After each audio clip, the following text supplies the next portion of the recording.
when we were launching certain big brands and retail, and we were looking after a food court, and we had big scale events, and we had the likes of Kailash Kher, and we had Honey Singh, and we had a lot of people like Katrina Kaif and Saif Ali Khan, and we had Amir Khan's brother.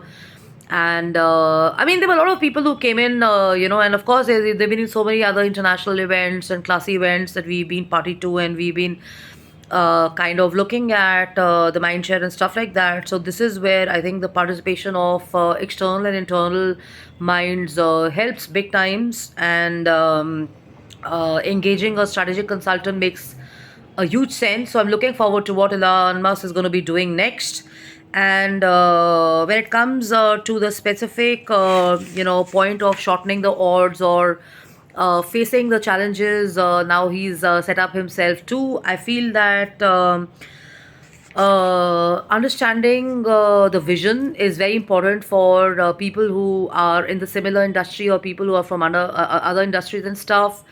And one has to have I won't say empathy, but one has to be a little like what sensitive and soft towards the personal journeys of people as well. I mean, just because a person is super rich or is one of the richest people in the world doesn't mean that we are kind of cold towards him. I mean, he also has had a personal journey, and he's worked his ass off, and looking down on people who've worked hard to build brands definitely calls for applaud and stuff, and this is what even the book says, that when it comes to talking about big brands like P&G or Gillette or Marks and Spencer, or let's say DLF, or you're talking about bigger brands and stuff, it is not actually the endless pursuit of winning that keeps these people going. It's actually the endless pursuit of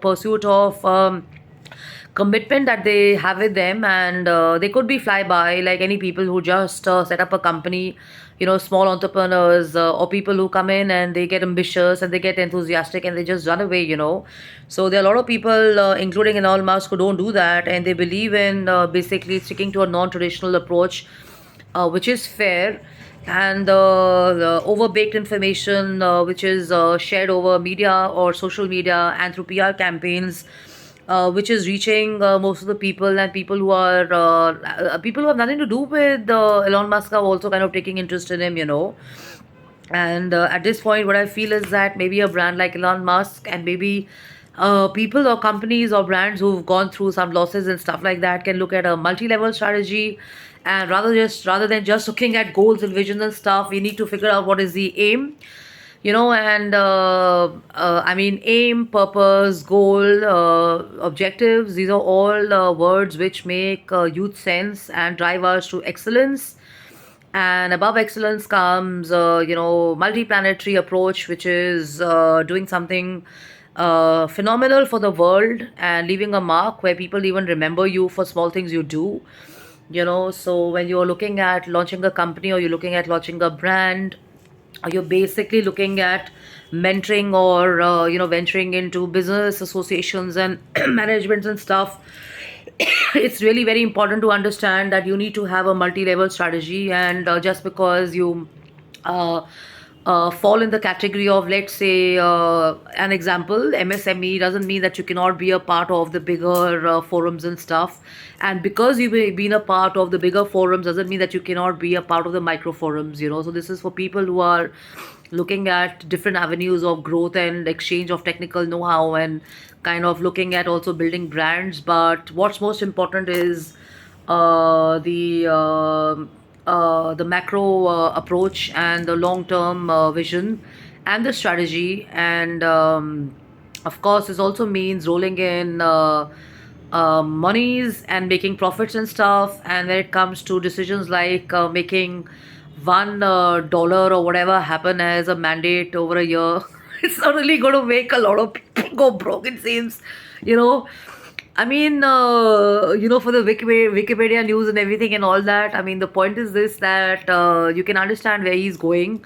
And even if it is $1 coming in from people, that's going to be enough money, I feel, because Twitter is here to stay. Twitter's not going to go unless a revamping happens. And now it's in the air that he's planning to have it as a dating site and stuff like that. So One is not really very sure unless and until you meet up with Mr. Elon Musk, or you participate in one of his events, or you glued into him completely for many years. And the whole idea of not understanding that people can have their personal challenges, and people may have had a journey of their own, and they've still come out strong, and they're still doing it. I mean, not understanding that is like acting up and being foolish, and some people need to be applauded, and I think he's one of those guys.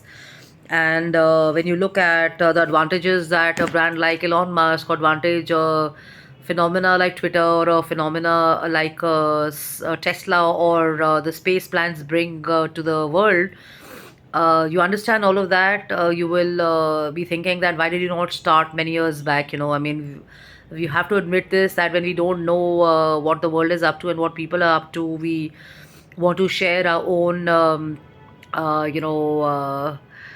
Negligible opinions here and there, which is okay. I mean, everybody's entitled to opinions and stuff, but in the name of bringing down people, and in the name of news, and in the name of media and stuff, avoid doing that to people, and it's not a great practice. And I'd like to end my video here.